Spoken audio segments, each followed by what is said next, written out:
السلام عليكم ورحمة الله وبركاته. أعوذ بالله السميع العليم من الشيطان الرجيم. بسم الله الرحمن الرحيم. الحمد لله رب العالمين ولا عدوان إلا على الظالمين والعاقبة للمتقين. اللهم صل وسلم وبارك على عبدك ورسولك محمد صلى الله عليه وسلم وعلى آله وصحبه وسلم تسليما كثيرا. So inshallah ta'ala, as we are wrapping up the series and we are near Ramadan, we ask Allah subhanahu wa ta'ala to first and foremost allow us to live to see Ramadan and to accept us. Allahumma ballighna Ramadan, and to accept us and to forgive us. And we ask Allah subhanahu wa ta'ala to make this Ramadan, as it always has been, a month of victory for our brothers and sisters in Palestine and beyond. Allahumma ameen.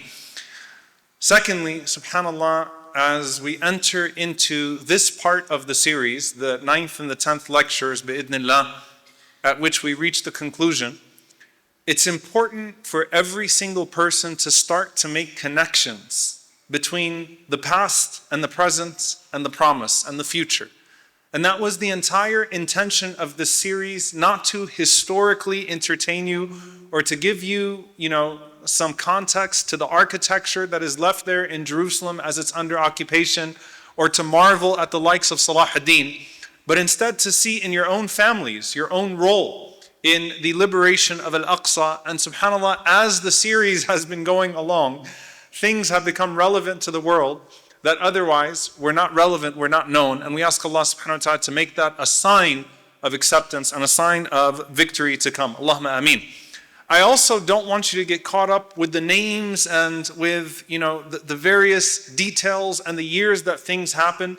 My goal is to give you a coherent picture as to how we got to the place that we are at right now. And so I'm going to be covering about 1,000 years of history tonight. May Allah subhanahu wa ta'ala make it easy. And I want you to catch the flash points, to catch the turning points. And for all the sisters and the two brothers that are taking notes, if you miss a name, then it's okay. Go back, inshallah ta'ala, capture it again, and do your further reading. This, of course, is not all-encompassing, nor is it meant to be. I have to leave out chunks of history. This is for you to keep reading and acting and renewing your intention, bi'idhnillahi ta'ala, as we look forward to the future ahead. So where are we tonight? We're going to get to Zionism, bi'idhnillahi ta'ala, and what has happened in the last 100 years in particular. But before that, there's a context that once again is lost.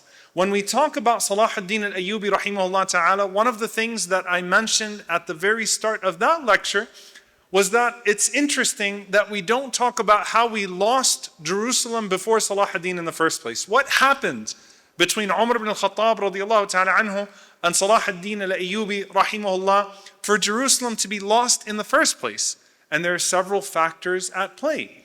There is the weakness that is a direct result of the division within the ummah that renders it impotent. There's a moving away from prophetic guidance and a privileging of the types of things that would not distinguish us from our enemies, the privileging of wealth and power that leave us as an ummah exploitable. And so it was only a few hundred years after the glorious entrance of Umar ibn al-Khattab radiyallahu ta'ala anhu that you had the massacres that took place in Jerusalem at the hands of the Crusaders. And as an ummah, we look back and we reflect. Likewise, when did we lose Jerusalem after Salahuddin al-Ayyubi rahimahullah ta'ala? What happened from Salahuddin until now that led us to this place? And so I want to take you back to where we left off. The year is 1187 after Christ in the Gregorian calendar, October 2nd of 1187, where Salahuddin al-Ayyubi rahimahullah ta'ala enters into Jerusalem and he installs the minbar of Nuruddin al-Zengi rahimahullah ta'ala, who had looked forward to that day in which Al-Aqsa would be free once again. But as we said, the man lives his life for the next few years defending Jerusalem and defending the Muslim lands from the Crusades that were launched afterwards, because the Crusaders were not satisfied with the just and benevolent and beautiful treatment of Salahuddin rahimahullah ta'ala to the Christian and Jewish minorities, or the way that he refused to reciprocate their evil, but instead manifested idfa' billati hiya ahsan, respond to evil with that which is better. And so they launch another crusade, once again. And Salahuddin, rahimahullah ta'ala, is defending the Muslim lands. He's defending Jerusalem, and he's commissioning troops here and there. And sometimes he loses cities once again. But still he holds strong, rahimahullah ta'ala. And it would only take a few years. So from 1187 to 1229 for Jerusalem to be lost once again. It didn't take long. But I'm going to elaborate on what lost means here. Salahuddin al-Ayyubi, rahimahullah ta'ala, passes away at the age of 56 years old in Damascus in the year 1193. And despite the amazing treasures that he brought to the ummah, as we said, the man died with 47 dirhams to his name. A life fi sabilillah. Money spent fi sabilillah. Time spent in the path of Allah subhanahu wa ta'ala. But one of the things that we notice after Salahuddin al-Ayyubi rahimahullah is that as he was busy being the military general and solidifying a volatile state, he wasn't able to put in a long-term political structure that could ward off the future attacks. And I don't say that as a critique of Salahuddin. Who am I, with my comfort, to criticize Salahuddin the way that some historians would write about him? I say that as a product of circumstance, not as a product of the man's intentions or any lack of effort on his part. That as you're fighting off the attacks, there is a difficulty in establishing a structure in place to be able to protect you. And so when Salahuddin passes away, rahimahullah ta'ala, who's going to assume rule? The charismatic, powerful leader was able to bring multiple territories under his rule, but now the territories will be divided once again, primarily between his sons and his siblings. His sons and his siblings. None of whom can live up to Salahuddin al-Ayyubi, rahimahullah ta'ala. And so you have his brother, who will eventually become the most powerful of the dynasty, Al-Adil. Al-Adil, Sayf-ad-Din. Al-Adil Sayf-ad-Din initially ruled the area of Karak and what would be modern day Jordan, around that area of Al-Urdun at that time. And he was a trusted strategist to Salahuddin al-Ayyubi rahimahullah ta'ala, a brilliant man, a diplomat and a brilliant strategist. Salahuddin's eldest son, Al-Afdal, ruled Damascus. So Damascus is under his son. Salahuddin's second son, Al-Aziz, is the ruler of Egypt. So Al-Afdal is in Damascus, Al-Aziz is in Egypt. And Al-Aziz would not last long in that role. It would be only a matter of time before Al-Adil, the brother of Salahuddin, would take Egypt from him as well. Lastly, you have Al-Zahir, who's the third son of Salahuddin, and he is the ruler of Halab, the ruler of Aleppo. And the Sultan of Halab, and that's not a small role, considering how great Halab was in the makeup of the region at the time. Al-Zahir was the son of Salahuddin, who actually sent multiple reinforcements in the conquest of Jerusalem from the Crusaders in the first place. So he was a powerful and smart and brilliant young man, and he ruled he ruled Aleppo, Halab. And then finally you have his nephew, Taqiyuddin, who's the ruler of Hama, also in modern day Syria. Now what happens is that first and foremost, when you lose a figure like Salahuddin, you're already vulnerable, because no one can fill the man's shoes. On top of that, internal dynamics, division, power plays, trying to divide the territories amongst themselves. Unfortunately, that weakens the entire state of the ummah. And so yes, it's an unfortunate reality that the sons fight amongst themselves, that the siblings fight amongst themselves, that sometimes when you live in perpetual wartime, you don't know how to turn off war. And it continues to perpetuate even amongst the ummah. And so eventually, Al-Adil, the brother of Salahuddin, is able to consolidate the majority of the territories under him. Al-Adil, the brother of Salahuddin, and purge the sons of Salahuddin and basically continue the Ayyubid dynasty for what it's worth at that time, still not being able to live up to Salahuddin. The Crusaders recognize the weaknesses here. They recognize the the openings for themselves. And subhanAllah, it's important to mention once again that Richard himself said that so long as Salahuddin is alive, Jerusalem will never be taken. He gave up hope on taking Al-Quds while Salahuddin was alive. But now the infighting happens again. Now the division of territories. And while Al-Adil, the brother of Salahuddin, is able to consolidate the majority of the territory and lead the Ayyubid dynasty, they're still weakened greatly on the inside. On top of that, division perpetuates division. And so Al-Adil passes away in the year 1218. 1218, Al-Adil dies. His son, Al-Kamil, takes power in Masr, in Egypt. And the children of Al-Adil repeat the same mistakes as the children of Salahuddin, and they start to bicker amongst themselves and fight amongst themselves about territory. And subhanAllah, I want you to realize that when we say, نحن أبناء Salahuddin, we're the children of Salahuddin, we're not talking about being of the lineage of Salahuddin, we're talking about carrying the passion of Salahuddin. And we ask Allah subhanahu wa ta'ala to grant us that sincerity, to put the ummah before ourselves. And so again, remember the dua of the Prophet ﷺ, أَلَّا يَجْعَلَ بَأْسَهُمْ بَيْنَهُم, that their misfortune not be found amongst them. The misfortune is found amongst the Muslims themselves. Al-Kamil is in charge of the empire that is dwindling, of the Ayyubid dynasty. And Al-Kamil also makes a mistake of prioritizing Masr, prioritizing Egypt to the detriment of the other territories. And the Crusaders are like sharks, waiting with the poverty of Europe behind them, both moral poverty and economic poverty, as well as the humiliation of defeat at the hands of Salahuddin after they had pillaged the area. And now you have an opening to attack.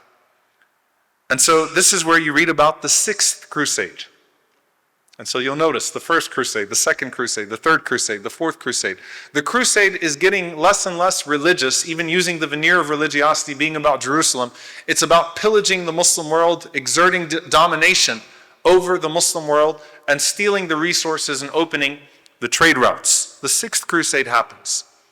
Al-Kamil, who is the nephew of Salahuddin, finds himself in a weakened position. And he does something in the year 1229 that subhanAllah would set the precedent for some of the scholarly discussions that have happened in the last 50 years. He basically negotiates Jerusalem. The nephew of Salahuddin. His focus is maintaining the power structure that he has to the best of his ability, and he wants to maintain Egypt and some of the territories of Asham. And so he starts to negotiate with the Crusaders. And he surrenders in the year 1229. Just a few decades after his uncle, he surrenders Al-Quds to the Crusaders on the basis of what? SubhanAllah, history repeats itself. A 10-year truce. In that 10-year truce, the Christians will retake the city of Jerusalem, the Crusaders will retake the city of Jerusalem, but they have to ensure that the Muslims still have access to their holy sites. So it's not a bloody conquest. It's not the Crusaders coming in like the first time. It's a negotiation where Al-Kamil is left with Egypt and some of the territories of Asham, but Al-Quds, the heart of his uncle Salahuddin, the beating heart of the ummah, is given, and the logic that is used is, well, we still get to visit. We still can go and visit Al-Aqsa. Remember how bad it was under the Crusaders, where they didn't even have adhan and iqamah? And subhanAllah, as I started to read the scholarly discourse refuting that move, I started to think about the logic of normalization that's happening in this day and age. We don't want to just pray in Masjid Al-Aqsa as it remains occupied by these people. That's not the point of this. Would any one of us be satisfied with Mecca, with the Kaaba being under occupation? But you know what? At least we get to go do Hajj and Umrah. And so the scholars of the time start to write difficult letters and give difficult sermons about how this was unacceptable for Jerusalem. to be given back, even if that meant that the Muslims under this 10-year agreement could still technically go and visit and pray. And this is called Sulh Yafa, the Treaty of Jaffa, or Sulh Yafa. It's the year 1229. 1229. So Jerusalem is given back to the Crusaders, but the Muslims can enter and the Muslims can still pray in Masjid Al-Aqsa. I want to take you to the sentiment that existed at the time. Remember, one of the beauties of Salahuddin was that he was able to unite Muslim scholars from different madhahib, from different schools of thought, because he was able to show the greater cause of Al-Aqsa. And so the scholars fought behind Salahuddin. The people gathered behind Salahuddin and put aside their differences because of the mandate of Al-Quds al-Sharif, the mandate of Al-Aqsa. And so imagine now, as these scholars are living at a time when Jerusalem has been surrendered. Al-Imam Ibn Qudama al-Maqdisi, rahimahullah ta'ala, who fought behind Salahuddin al-Ayyubi, a great Hanbali, fighting behind a great Shafi'i, putting aside any creedal differences or anything else because Jerusalem is the priority. And I want to point to two scholars that I found very interesting in their writings and how they reacted to the moment. One of them is a scholar that if you watch the first, which I'll go back to doing after Ramadan inshallah ta'ala, you'll notice that I often quote Al-Imam Ibn al-Athir. Al-Imam Ibn al-Athir. Al-Imam Ibn al-Athir, his name is Izz-ad-Din Abul Hasan Ibn al-Athir. Al-Imam Ibn al-Athir. He actually wrote one of the books that I consult in the first multiple times, which is Al-Usud al-Ghaba fi Ma'rifat al-Sahaba. He wrote one of the most important collections in knowing the history of the companions. And Ibn al-Athir, rahimahullah ta'ala, writes one of the most extensive histories of the Muslim ummah. So he's a great scholar, he's well recognized, he's a da'i, he's a jurist, he's a historian, and he also fought behind Salahuddin, rahimahullah ta'ala, in the battlefield. And so he documented the widespread resentment and the humiliation at handing back the keys of Al-Quds when Salahuddin, rahimahullah ta'ala, had liberated it just 4 decades prior. And then you get to a very specific scene. There's another scholar by the name of Shamsuddin Sibt ibn al-Jawzi. Sibt ibn al-Jawzi. There's a very famous scholar in Islamic history, Ibn al-Jawzi rahimahullah ta'ala. He's the most prolific writer in Islamic history. He wrote more than any scholar in history. And he's a great Hanbali scholar. This is his grandson. So he's someone who is his grandson through the maternal side. And so he was called Sibt ibn al-Jawzi rahimahullah ta'ala. He was a great Hanafi scholar under the Ayyubid discipline. So his father was a soldier under Nuruddin and Salahuddin, and he grew up in the discipline of being a soldier, but he also inherited the lineage of scholarship. And he too wrote actually one of the most extensive collections of history, Mirat al-Zaman fi Tawarikh al-A'yan, which is a mirror of time through the eyes or through the histories of the noble ones. So he writes history about what it felt like at that time, and he said that when the news spread through the ummah that Jerusalem was once again conceded after all of the joy of receiving it, it was as if Yawm al-Qiyamah had come upon the ummah. That people had held gatherings in the masajid across the Muslim world, lamenting the loss of Jerusalem once again. How could this happen just 4 decades after Salahuddin, under the rule of the nephew of Salahuddin? How does this happen so soon after all that we went through to get Al-Quds back? And he himself, he wrote, "Oh, what a loss for those who used to live in its blessed surroundings.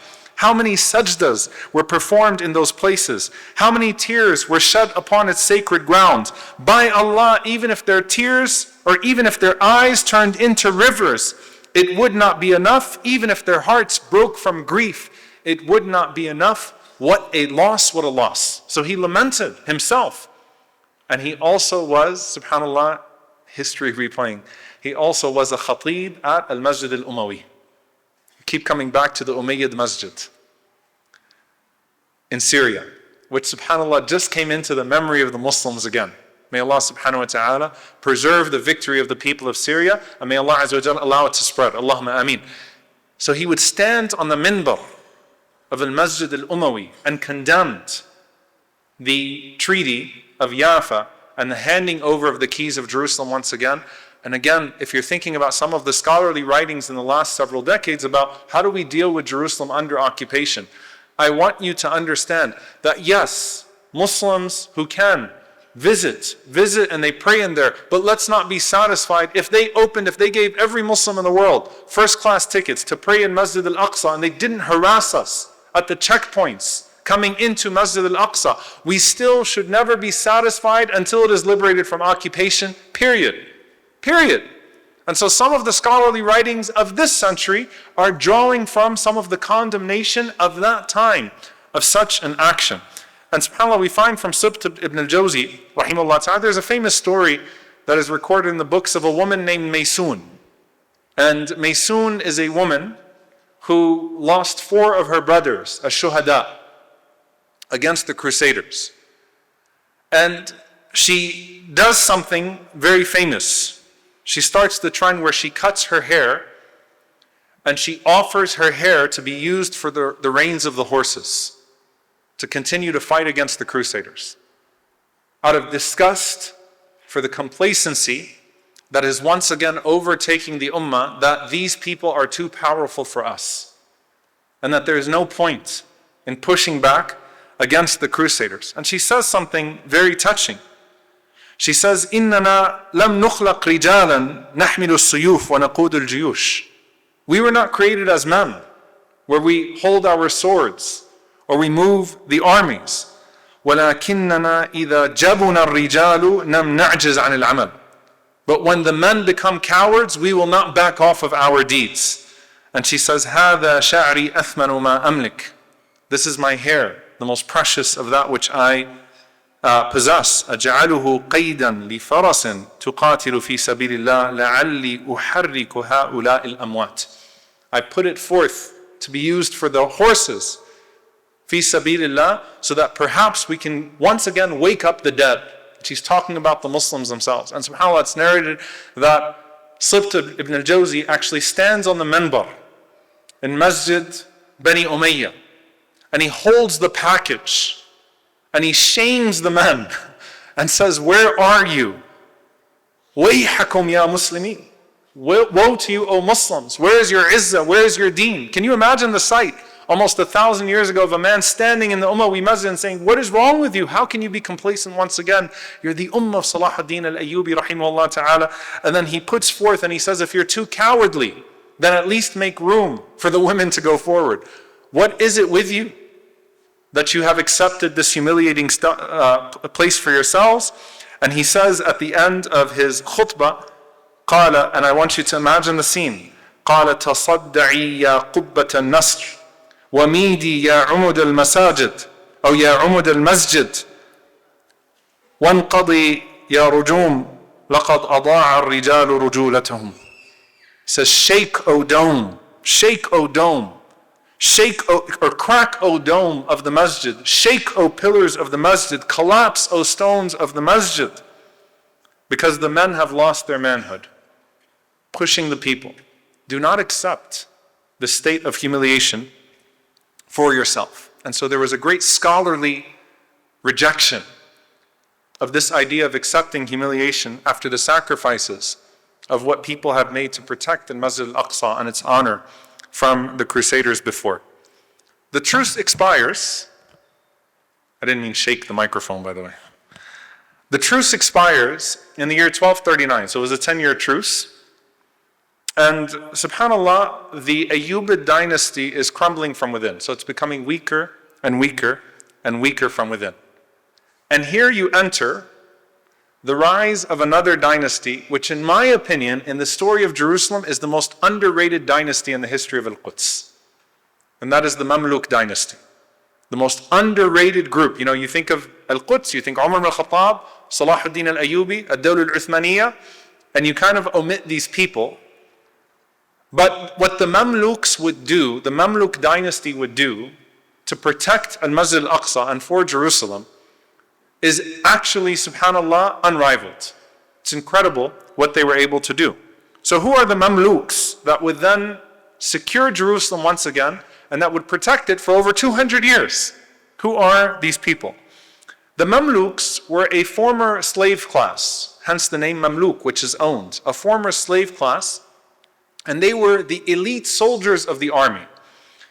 They were of a Turkic origin, so they tended to come from between modern-day Afghanistan to Azerbaijan, and they were the most skilled of the army. The Ayyubids used to invest heavily in their tarbiyah, and so they tended to be hufad of Quran as well as the most skilled archers. So they were a class that was meant for war to be the elite soldiers of the Ayyubid dynasty. They were everything from the archers to the lead men. And eventually, through their military genius and through their prowess, they actually started to become more powerful than the Ayyubids themselves. And so subhanAllah, there's a trend here. The Ayyubid dynasty was born out of the Zengid dynasty. Salahuddin overtakes Nur ad-Din's dynasty. Here the Mamluks are overtaking the Ayyubis by virtue of their power. And so once the truce expires in the year 1229, the Crusaders understand that the Muslims will come back for Jerusalem at some point. And the Mamluks have essentially taken the power of the military of the Ayyubids, even though Al-Kamil is still alive. And so they start to make decisions independent of the Ayyubid dynasty. They're still not a dynasty in and of themselves. They're still not sultans, but they are leading the way. And they backed another group of people, Al-Khawarizmiyun. And Al-Khawarizmiyun are basically a Persian Sunni dynasty. So they're a Persian Sunni dynasty from that area. They join with the Mamluks and they invade Jerusalem in the year 1244. And they expel the Crusaders, this time permanently. Okay, so there is that period between Salahuddin and this return to Jerusalem in which Jerusalem was lost. The Muslims take it back in the year 1244. And as we said, this will be the last time the Crusaders enter. SubhanAllah, you look at how history repeats itself. If you read of the Battle of Laforbi, the Battle of Laforbi was considered the final blow to the Crusaders in Palestine. The final blow to the Crusaders of Palestine, October 17th, 1244. Laforbi is modern-day Asqalan, right at the area of Gaza. Meaning Gaza was the place where the Crusaders were sent packing and they never came back. They never came back to Palestine from October 17th, 1244. And so we ask Allah subhanahu wa ta'ala that as that area, when the Prophet ﷺ praised that area of Asqalan, that area, that Allah Azza wa Jal continue to make that a place of resilience, where the ummah always finds life, even in our darkest and our lowest moments. Allahumma ameen. So it's 1244, the Crusaders are gone. They launch another attack. Louis IX of France, with a new crusade. And he plunges deep into the Muslim world. And now the son of Al-Kamil, who is Salih, who's now in charge, Salih once again fears that he's going to lose Egypt, that he's going to lose the power cluster of the Ayyubid dynasty. He starts to negotiate with the Crusaders. Once again, subhanAllah, a repeat of what Al-Kamil did. He starts to negotiate that perhaps certain cities could be given to the Crusaders so that they could leave the power centers of the Ayyubid dynasty. As this negotiation is taking place, Sultan al-Salih, so we're talking about the grandnephew of Salahuddin now, Sultan al-Salih, the son of Al-Kamil, passes away. Now the Mamluks, they do something interesting. They hide his death from the Crusaders. And they start to solidify the forts. And they engage in confrontation with the Crusaders without letting them know that the Sultan has passed away. And eventually, as the word spreads, the Crusaders become emboldened. You have the Battle of Mansoura in 1250. The Mamluks defeat the Crusaders. And then you have the Battle of Faraskour, where they captured Louis IX himself. So they actually capture Louis IX himself, and he has to ransom himself from the Mamluks, and the Crusaders are once again defeated, this time at the hands of a new dynasty, the Mamluks. And the Mamluks now supplant the Ayyubids and become the sultans themselves. The dynasty officially takes shape. The first sultan of the Mamluks is Sultan Izzuddin. And subhanAllah, this becomes a force to reckon with. And look how Allah tests this ummah.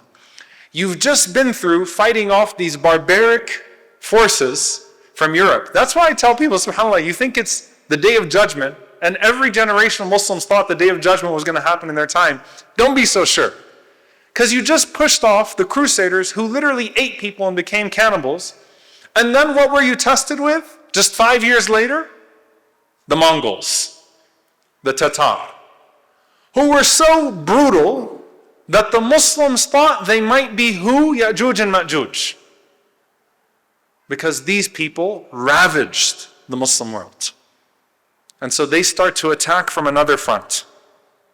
The year 1258, the Mongols massacre 200,000 people in Baghdad in the worst possible ways. Not only that, they murdered the Khalifa, al-Musta'asam, of the Dawla al-Abbasiyya, and crushed the spirits of the Muslim world. They flooded the Tigris with the books of the Muslims. They destroyed the history, the intellectual history, much of the intellectual history of the Muslims. They acted with such gore that in some ways they made the Crusaders look good. I mean, truly, subhanAllah, what these people wreaked on the Muslim world. And Allah subhanahu wa ta'ala made it so that the Mamluks, who just fought off the Crusaders, are now fighting off another brutal group of people. And the Mamluks are the last major Sunni power that exists in the world. So they moved the Khilafah, which is very symbolic at this time, with Dawla al-Abbasiyya, they move it from Iraq to Egypt. They're based out of Egypt. And they start to put up a fight against the Mongols. The Mongols take Iraq. The Mongols take Aleppo. The Mongols take Damascus. The Mamluks have their internal fights as well, but they put it all aside to face this brutal enemy of the Mongols, the Tatar, and what they are doing to the Muslim world. And so I want you to imagine a scene now where you have a new brutal force, and they rule everything from Mongolia to Egypt, and they are moving in the direction of Al-Quds and Al-Haramain. And there appears to be nothing that's going to stop them. So these people are about to destroy Palestine, and they're about to destroy Mecca and Al-Madinah. And on the 27th night of Ramadan, on the 27th night of Ramadan, Ramadan is a month of victory, the year 1260, one of the most important battles in the history of Islam takes place, which is Ain Jalut. And so the Mamluks, who defeated the Crusaders and removed them from Jerusalem and pushed them out of Asham, were able to halt the force of the Mongols in an extremely unlikely victory. No one who was analyzing the situation would have given the Mamluks a chance against the Mongols at the time. Again, people who the Muslims thought were possibly Ya'juj and Ma'juj, and this was truly the end of time. So they halted all of the westward expansion of the Mongol Empire, and they pushed them away as well. The Mamluks now, so I'm going to get back to Palestine, will protect Jerusalem and protect Palestine and develop it over the next 250 years. And so it is the Mamluks who bring in much of the system of awqaf. They built some of the most important walls and columns and some of the mosaics of Al-Aqsa.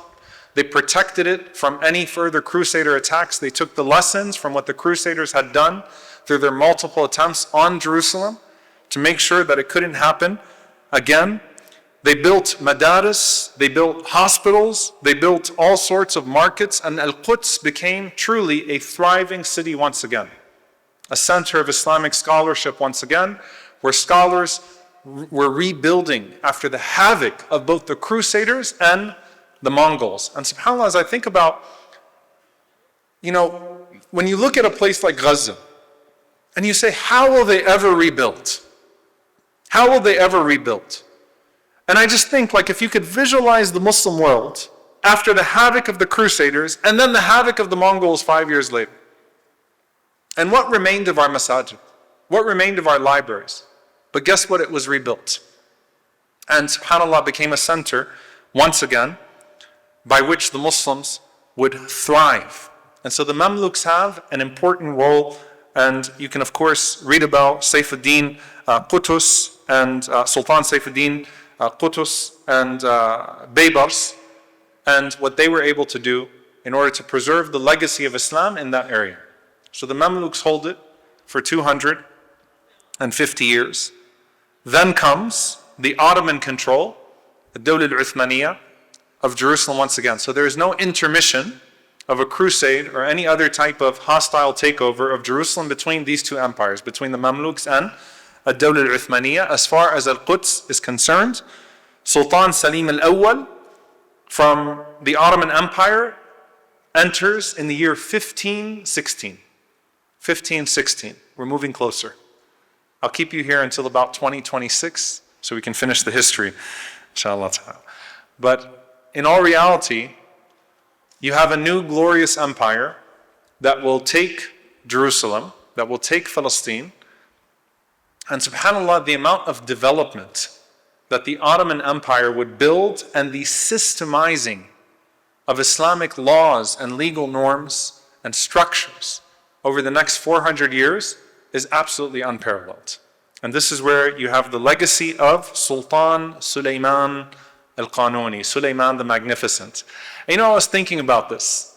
The claim that the Zionists make to Jerusalem on the basis of what? It's Solomon's temple.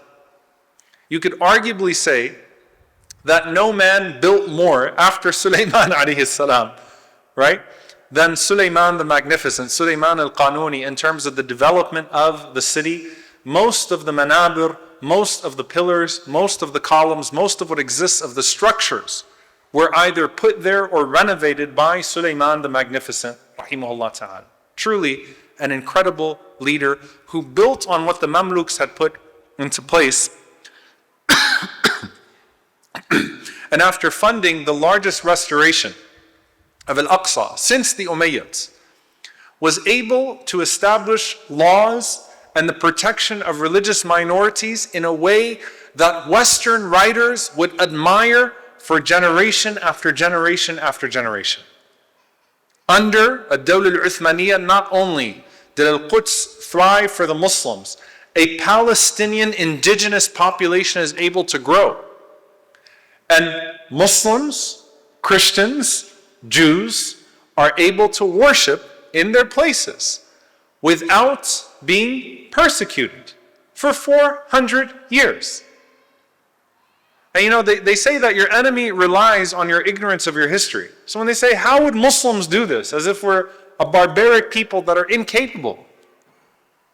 And we say, subhanAllah, for 700 years, if you took the Mamluks and you took the Dawla al-Uthmaniyya, for almost 7 centuries consecutively, law and order was preserved, and people's religious sites were maintained, and people were not persecuted as a religious minority in this regard. So Suleiman orders the massive construction of the walls around Jerusalem that you see today, around Al-Aqsa that you see today. Multiple columns, multiple structures. And he maintains the Al-Aqsa compound and preserves and puts into place an infrastructure for the various quarters of the city, the Muslim city, the Christian, the Muslim quarter, the Christian quarter, the Jewish quarter, and beyond. And also puts in some of the most elaborate water systems in the world, agricultural systems in the world at the time, and enhances the place of Al-Quds in the Muslim world, and once again attracts people from all over the world to Al-Quds so that it can continue to be what it's meant to be in the history of Islam. So where did we go? Salahuddin until now. 1,000 years in the making. And this is where I want to come to tonight, inshallah ta'ala, before we go into the next lecture about the end of times. Where in the world did Zionism come from? How does Israel come into the picture here? How did we lose something so fortified, something so precious, something that was so monumental and a model for the world? and how to thrive with your history while adjusting to your circumstances. Once again, you find the decline of Muslim unity. Once the Muslim ummah starts to fall apart from within, then our enemies will always find the fault lines and take advantage of them.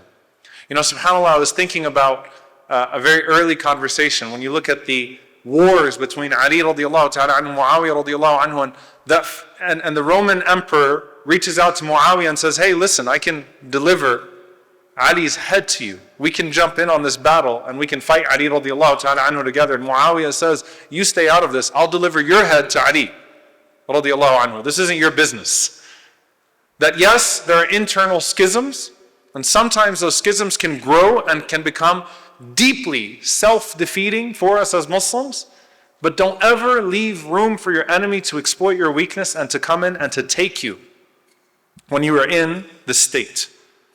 And so with Dawla al-Uthmaniyya, the Ottoman Empire starts to weaken, starts to fall apart due to internal corruption, undoubtedly, due to internal division, due to external interference, the advent of European colonialism, pillaging the Muslim world, feasting on those exploitations.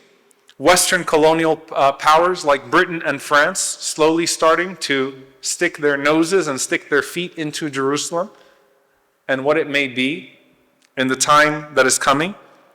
And a strategic, secular, atheist movement known as Zionism that starts working from the 1800s to retake Palestine or to establish a secular atheist military state. No matter who would live or dwell within. And some of you might be surprised that I'm calling it a secular atheist state because Zionism is and was a secular atheist, militant atheist project, a nationalist project, an ethno-supremacist project that actually at its root did not begin as a religious movement, was merely one expression of a colonial movement towards the Muslim world to divide and pillage and take from the Muslim world that was looked at as an open playground to the West in this regard. And a lot of Muslims don't recognize that Zionism started off as an expressed anti-religious movement, because we see the images today of religious zealots marching into Al-Aqsa and citing the Talmud and citing the Torah and calling us the children of darkness and themselves the children of light, and using all sorts of twisted texts to carry out the most barbaric practices. And you have to go back and see, how did we lose this in the first place? How did this happen? And so we go back to the origins of Zionism. And it's always important to focus on the thinkers and to focus on the figures, because those are the things that you will be able to remember even as you lose sight of the dates and as you lose sight of some of the broader political contexts. A man by the name of Theodor Herzl. Theodor Herzl was an Austro-Hungarian atheist, Jewish journalist, and political activist. He was a self-avowed secular who is considered the founder of modern Zionism, and he's the one that starts to propose or starts to cement and define this idea of a Jewish state, of a home for the Jewish people, especially in light of the rise of anti-Semitism in Europe and in the West. And we should, as Muslims, absolutely claim our history and say that while Jewish communities thrived not only in Palestine, by the way, there were Palestinian Jews, it's a historical fact, thrived not only in Palestine, but where would you find historic Jewish communities in the West that were able to survive the various political trends there, whereas you have historic Jewish communities in Yemen, in Morocco, in Iraq, and beyond, that had their rights protected. Yes, infringements happen, but that's something that as Muslims we look to and we say, that's our history. We have a history. Europe has its crimes. And as Europe carries out its multiple pogroms and crimes against the Jewish people, likewise you have Theodor Herzl, who seeks to reformulate Judaism not as a religious covenant, but as a racialized identity. Hence, you can be secular, atheist, but still Jewish. It's a racialized identity. He seeks to formulate the idea, as the founders of Zionism formulate the idea, that the Jews are united by a racial identity, not by a religious covenant. That it's not by their abiding by the Torah, rather it is by lineage and political identity, and that is their distinctive trait, not their commitment to Judaism. What makes this so interesting is that the first people to rise up against such an idea were the rabbis of the time. Orthodox Jews, rabbis, found this to be a preposterous idea. That you formulate a Jewish identity that is racialized, separated from any type of religious commitment or covenant.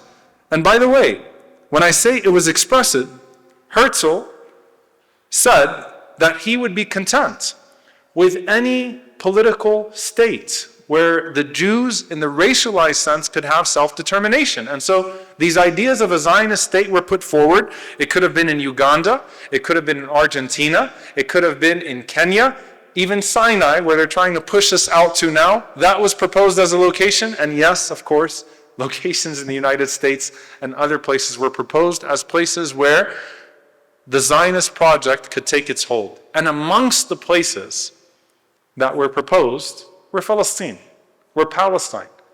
Not because of a religious commitment, but because it would be politically convenient and ideal to tie the identity of the Jewish people to the historical place of Bani Israel and to form some sort of a link between a European ethno-state called Israel and Bani Israel that exists in the books. Somehow a racialized identity that privileges a people and allows them to expel the indigenous of that land and enjoy supremacy as Europe continues its crimes. And so Europe is not responsible for its reparations or for what it has done. You're not talking about the restoration of the rights of Jews in Germany. You're talking about the mass migration of Jews in the racialized sense to Palestine, and the expulsion of the people of that land in the name of safeguarding the Jews, which is an absolutely preposterous idea, and one that was rejected at the time and should be rejected by any moral voice even till today. So he envisions this as a political and national entity rather than a religious one. It's actually, there's a saying that you don't believe in God, but you somehow believe that God promised you this land. And so it was common to find an atheist that still claimed the land on the basis of now a historical connection, a religious connection that God had supposedly forged between them. And they saw, the founders of the Zionist project, they saw religious voices as an obstacle, not as allies to the cause that they were putting forward. And so Palestine is chosen for political and colonial reasons, not for religious reasons. Most rabbis called it a rebellion against God. And you can read, subhanAllah, some of the works. Rabbi Shalom Bersneerson, who said, their plan to gather the Jewish people together with their own power will never be, and all their strength, their many strategies and efforts will not work or have any success against the will of God. Whoever twists the meaning of the Torah and finds proofs to Zionism from the Torah, and especially from the hidden Torah, is like the one who places an idol in the temple. May God in His great mercy remove this accursed doctrine from among the Jewish people and inspire their hearts to repent to Him in truth. Avraham Karelitz, a revered rabbi, wrote, the only actual difference between the formation of the Zionist state is that before this they were hoodlums without a military, and now the hoodlums have a military. Theodor Herzl himself, he wrote that we shall prevent any theocratic tendencies from coming to the fore on the part of our priesthood. We shall keep our priests within the confines of their temples. So what he envisioned of a state of Israel was supposed to be a secular one. The religious voices are rejecting it because you are rebelling against the decree of God, because the scripture explicitly states that you can't have a mass migration before the Messianic period.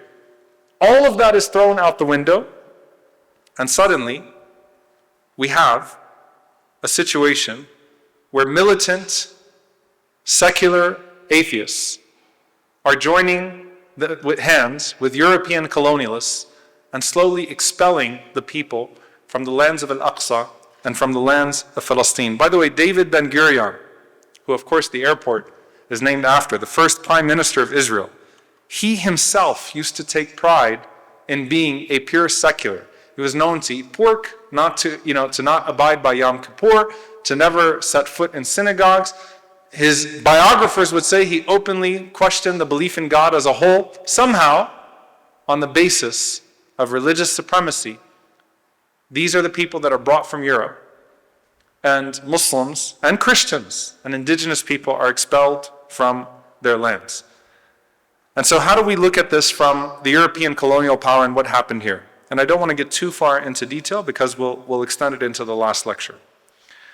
Herzl recognizes that Zionism cannot succeed without the support of what he calls a great power.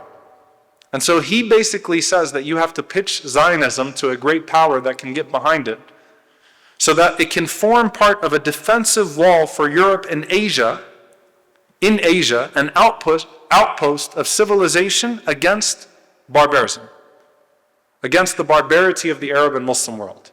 So specifically, he's proposing, let's traffic in the way that the European colonialists are framing the Muslim world as barbarians and as wicked and evil people, and pitch this to the European colonialists to take the project of Zionism on and say that this will form as an imperialist base for you in the Muslim world.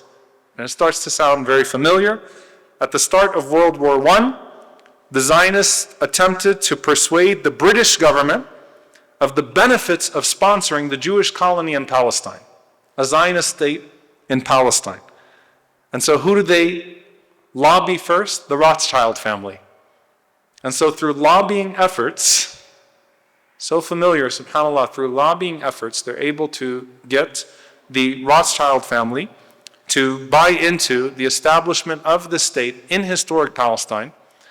And hence you have the 1917 Balfour Declaration. 1919, in the US, there was a commission that was formed to explore the possibility of Zionism, or what it was looking at in terms of the establishment of a state in historic Palestine. And the King Crane Commission wrote that the initial claim often submitted by Zionist representatives that they have a right to Palestine based on occupation of 2,000 years ago can barely be seriously considered. And so you would have to considerably modify or reduce your version of the Zionist program in order to put forth the idea that Palestine is the location of this Jewish national home. And they proposed that it could be a Jewish national home, but not a Jewish state. And so the initial ideas were the emphasis of Jewish immigration to a protected Jewish national home in Palestine that then becomes a Jewish supremacist state named Israel imposed on the people of Palestine. And this is how you start to see the formulation of the supremacy of Zionism coming forth, Britain and France supporting Zionism to advance their own imperial interests, and Britain helping Zionist militias to actively clear out the area and to make room for further European adventure in this part of the world. SubhanAllah, one of the great thinkers of our time, Al-Hajj Malik al-Shabazz, Malcolm X rahimahullah ta'ala, visits Gaza in 1964. And he wrote an essay that you can look up called Zionist Logic. And he views Zionism for what it is at the time, and he says the number one weapon of 20th century imperialism is Zionist dollarism. And one of the main bases for this weapon is Zionist Israel. The ever-scheming European imperialists wisely placed Israel where she could geographically divide the Arab world, infiltrate, and sow the seed of dissension among African leaders, and also divide the Africans against the Asians. Zionist Israel's occupation of Arab Palestine has forced the Arab world to waste billions of precious dollars on armaments, making it impossible for these newly independent Arab nations to concentrate on strengthening the economies of their people and elevating their living standards. and the continued low standard of living in the Arab world has been skillfully used by Zionist propagandists to make it appear to the Africans that the Arab leaders are not intellectually or technically qualified to lift the living standard of their people, thus indirectly inducing Africans to turn away from the Arabs and towards the Israelis for teachers and technical assistance. In other words, they cripple the bird's wing and then condemn it for not flying as fast as they.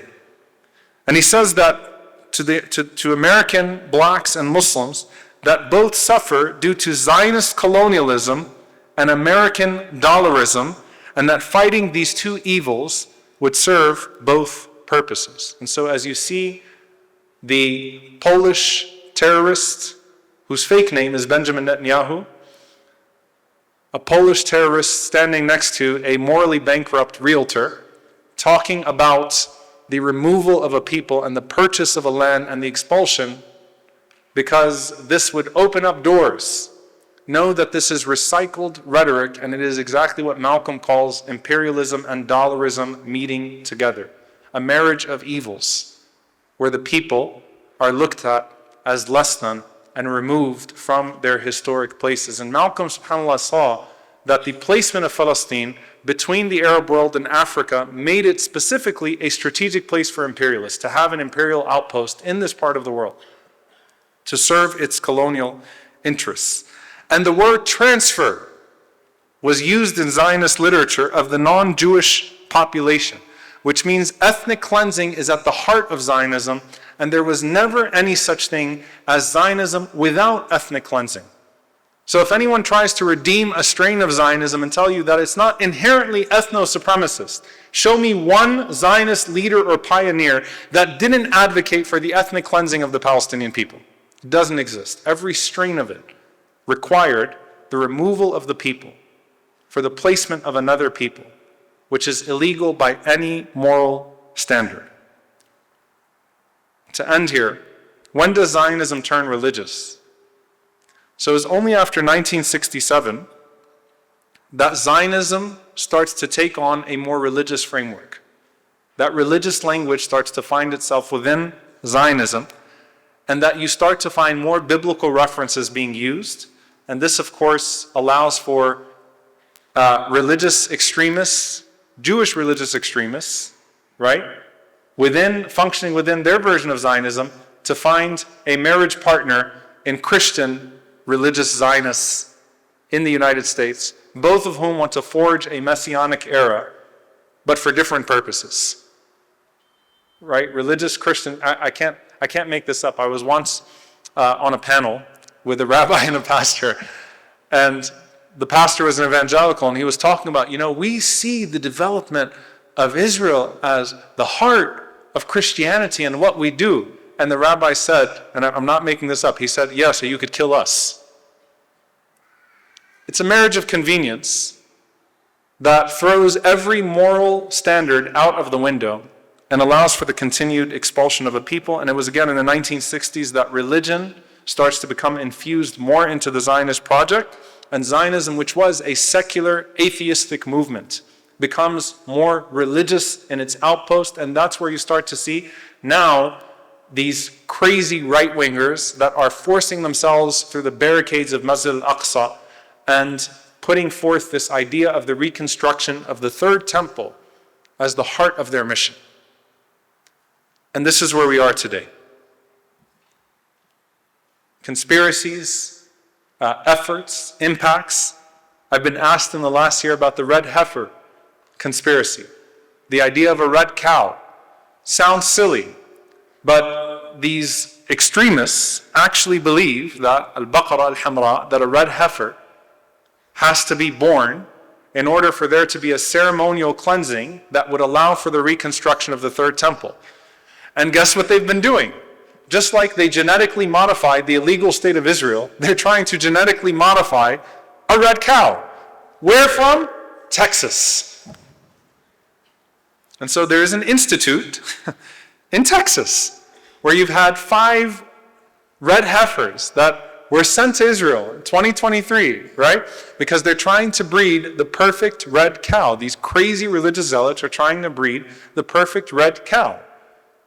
which would supposedly open the doors for the next temple. On top of that, obviously, you have the idea of the Greater Israel Project, where Zionism is inherently expansionist. And it shows that it's not just about Palestine, it's also about Syria and Jordan and Lebanon and Iraq and Egypt and beyond. And it will not stop because it's an expansionist ideology that doesn't know when to stop itself. And now you can hear these extremists openly talking about the expanse of these borders. And that has always been the case in everything that has taken place. And so now you have this idea of the third temple and the establishment of the third temple where Masjid Al-Aqsa is. I want to leave you with two thoughts here. Number one, وَيَمْكُرُونَ وَيَمْكُرُ اللَّهُ وَاللَّهُ خَيْرُ الْمَاكِرِينَ. If they find a red baqarah, it will not change anything of the decree of Allah subhanahu wa ta'ala in what we know of what will come of the liberation of that place, bidnillahi ta'ala. May Allah allow it to happen in our lifetime. Allahumma ameen. So it doesn't matter what trees they plant, it doesn't matter what cows they breed, it doesn't matter what temples they construct, it doesn't matter what scriptures they forge, it doesn't matter what political parties they put forth, it doesn't matter what they put forward. وَيَمْكُرُونَ وَيَمْكُرُ اللَّهُ وَاللَّهُ خَيْرُ الْمَاكِرِينَ. Allah subhanahu wa ta'ala will not allow this to succeed. Allah Azza wa Jal will not allow this project to succeed. But at the same time, I want you to heed the words of Malcolm. The end of his essay was called "The Messiah" in quotation marks. And he says, if the religious claim of the Zionists is true, that they were to be led to the promised land by their Messiah, and Israel's present occupation of Arab Palestine is the fulfillment of that prophecy, where is their Messiah upon whom their prophets said would get the credit for leading them there? It was Ralph Bunche, the UN mediator, who negotiated the Zionists into possession of occupied Palestine. Is Ralph Bunche the Messiah of Zionism? And if Ralph Bunche is not their Messiah, and their Messiah has not yet come, then what are they doing in Palestine ahead of their Messiah? Did the Zionists have the legal or moral right to invade Arab Palestine, uproot its citizens from their homes, and seize all Arab property for themselves, just based on the religious claim that their forefathers lived there thousands of years ago? Only 1,000 years ago, the Moors lived in Spain. Would this give the Moors of today the legal and moral right to invade the Iberian Peninsula, drive out its Spanish citizens, and then set up a new Moroccan nation where Spain used to be, as the European Zionists have done to our Arab brothers and sisters in Palestine? In short, the Zionist argument to justify Israel's present occupation of Palestine has no intelligent or legal basis in history, not even in their own religion. Where is their Messiah? We have to equip ourselves to push back on these arguments, to debunk them on the basis of history, to debunk them on the basis of religion, to say that you have a claim based upon your religious text. What gives you the right to privilege your religious text over my religious text? Where else do we do that? Or do you want to make the claim that whoever ruled the longest should have it? Well, then the Ottomans should have it. Or do you want to make the claim that whoever was there first should have it? Well, then you'd have to go pre-Bani Israel, and they should have it. What basis do you have for the expulsion of the people of that land? And subhanAllah, we have a history of a millennium of how we treated people in that land. And we ask Allah subhanahu wa ta'ala to restore justice to that land. The justice that was found in Islam for the people of that land, that doesn't tolerate oppression or the humiliation of people and the desecration of the sanctified sites. Allahumma ameen. You know, I was thinking about the Wailing Wall. That is where, if you think about the way that structures were preserved for different religious communities, that is where we believe that the Buraq was tied. Where is the spirit of Umar radiallahu ta'ala anhu when he walked out of the church because he said, this church belongs to the Christians, I don't want Muslims to claim it for them? Where's the spirit of the Muslims that didn't destroy anything or take things away from people? Where is the spirit of justice that we find in ourselves? And so it's important to say as well that Muslims never denied a Jewish connection, but we do push back on Jewish supremacy in that land on the basis of a biblical claim that allows for now indigenous Muslim and Christian Palestinians to be robbed of their historical homeland. The last scene I'll give you is this. I ended off Salahuddin with a scene of Henri Gouraud, the French colonialist, who walks into Syria in the year 1920, and he kicks the grave of Salahuddin and says, "Get up, we're back." And there's almost, subhanAllah, a parallel scene of Edmund Allenby entering, the British colonialist, in the year 1917, entering the city of Jerusalem and claiming that the British had a mandate to take Jerusalem and to give it to another people. And they called it what? What was the motto of Zionism? A land without a people for a people without a land. Meaning we are not a people. Talk about dehumanization. The hundreds of thousands of people that were driven out of their homes in the Nakba were not people. They never saw us as people. But when a British colonialist walks into Al-Quds and a French colonialist walks into Syria and they kick the grave of Salahuddin, or they enter with their boots into Masjid Al-Aqsa, know that you can complain about the humiliation all you want. But until you rekindle in your heart and in your efforts what drove Salahuddin in the first place, we remain in the state of humiliation, because Allah subhanahu wa ta'ala is the one who controls the dynamics of power at all times. My great-grandfather, Mufti Munib Hashim, rahimahullah ta'ala, who was the last Ottoman-appointed Mufti of Palestine in Nablus, the one line I read in his biography that made my heart fill with love and glory was that he wouldn't stand up for the British when they would enter. He remained seated. He wouldn't honor them by standing up for them.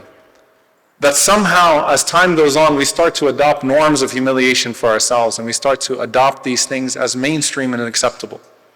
Wallahi, even if they let us go pray in Masjid Al-Aqsa without the harassment, until it is free, the Muslim's heart should be shackled with pain. And every single one of us should be dedicated, and we ask Allah subhanahu wa ta'ala to allow us to be a part of its liberation. Allahumma ameen. Bi-idhnillahi ta'ala, next week will be the final lecture in the series, and we'll talk about Al-Aqsa in the end times. We ask Allah subhanahu wa ta'ala to be with our brothers and sisters as they are suffering, and to grant them full victory. And we ask Allah subhanahu wa ta'ala to allow us to see in this Ramadan the victory that has been promised. Allahumma ameen. Barakallahu feekum. Wassalamu alaikum wa rahmatullahi wa barakatuh.